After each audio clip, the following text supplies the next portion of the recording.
What if the secret to transforming your life isn't some massive breakthrough, but rather the tiniest shift in your daily routine? In Atomic Habits, James Clear presents a life-altering framework that proves how small, consistent changes compound into extraordinary results.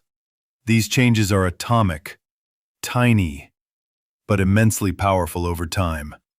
This is a deep dive into how habits are formed, why they stick or don't, and how to design your life by mastering them. Chapter 1. The Surprising Power of Atomic Habits.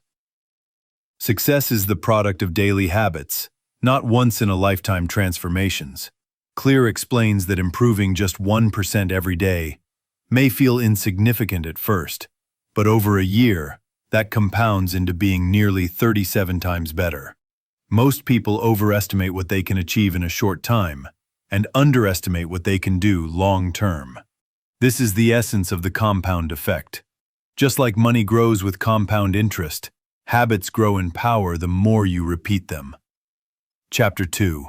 How Habits Shape Identity, and vice versa. Most people focus on outcomes like, I want to lose weight, but Clear introduces a deeper approach, identity-based habits. There are 3 layers of behavior change. Outcomes, what you get, for example, lose 10 kilograms. Processes, what you do, for example, work out daily. Identity, what you believe, for example, I am healthy. Change happens when you start believing new things about yourself. Instead of chasing results, you embody the person who gets those results. Each habit you perform is a vote for the type of person you want to become. Chapter 3. The 4 Laws of Behavior Change. To change behavior, you need a system. James Clear presents the 4 laws as a simple framework. Make it obvious, make it attractive, make it easy, make it satisfying. These laws apply to building good habits. To break bad ones, you do the inverse. Make it invisible, make it unattractive, make it difficult, make it unsatisfying. Let's go through each one in detail. Chapter 4. Make it obvious. Cue awareness. Habits start with a cue. Something triggers the behavior. Clear emphasizes habit cues, the signals that start your habit loop. One powerful strategy is habit stacking, linking a new habit to an existing one. After I current habit, I will new habit. Example, after I brush my teeth, I'll write down one thing I'm grateful for. Another tool is the implementation intention. I will behavior at time, in location. This creates clarity, which leads to follow-through. Chapter 5. Make it attractive. The craving engine. The second step is craving. We are more likely to repeat behaviors that we find appealing. Clear explains the dopamine loop. We get a dopamine spike, not just from reward, but from anticipating it. Make your habits attractive by pairing them with something enjoyable. This is temptation bundling. Only watch Netflix while you're on the treadmill. Surround yourself with people who embody the habits you want. Behavior is contagious. You become like the group you're part of. Make it easy. Reduce friction. You don't need more motivation. You need to make habits easier. This is where the 2-minute rule comes in. Downscale any new habit to just 2 minutes. Instead of go for a run, start with put on my running shoes. Make the first step so simple that you can't say no. Automate good habits. Prepare your environment so that the path of least resistance leads to the desired behavior. Chapter 7. Make it satisfying. Close the loop. The 4th law is about reward. If a habit feels good, it will be repeated.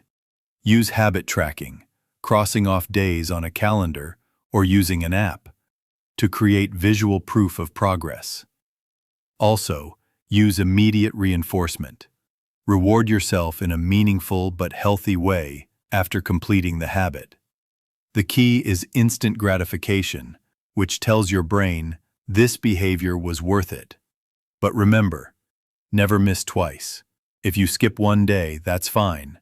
Skipping twice creates a new habit of failure. Chapter 8. Inversion, breaking bad habits. To break a bad habit, reverse each law. Make it invisible. Remove the cue. For example, delete the app. Make it unattractive. Reframe the benefits. For example, this drains my energy. Make it difficult. Increase friction. For example, log out every time. Make it unsatisfying. Use accountability.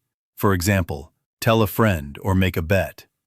The goal is to interrupt the automaticity of bad behavior.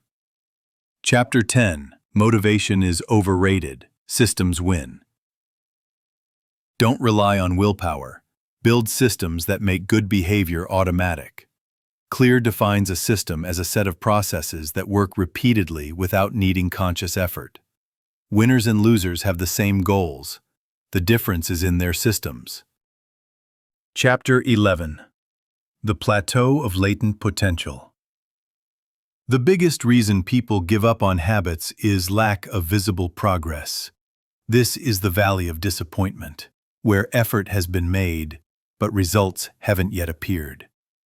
But progress is happening. Just like an ice cube doesn't melt until it hits a critical temperature, habits don't show results until enough momentum builds. Trust the process. Chapter 12. The Goldilocks Rule. To stay motivated, tasks must be just hard enough, not too easy, not too hard. This is called the Goldilocks zone. It's where we stay engaged and grow. Also, embrace boredom. The best performers are not always motivated. They are consistent, even when it's dull. Final chapter. Success equals habits plus identity. The real goal is not to run a marathon or write a book. The real goal is to become the kind of person who runs daily, who writes every morning. You don't rise to the level of your goals, you fall to the level of your systems. Atomic Habits is not just a book about productivity. It's a manual for reinventing yourself through small, sustainable actions. Because at the end of the day, you are what you repeatedly do. Tiny changes, remarkable results.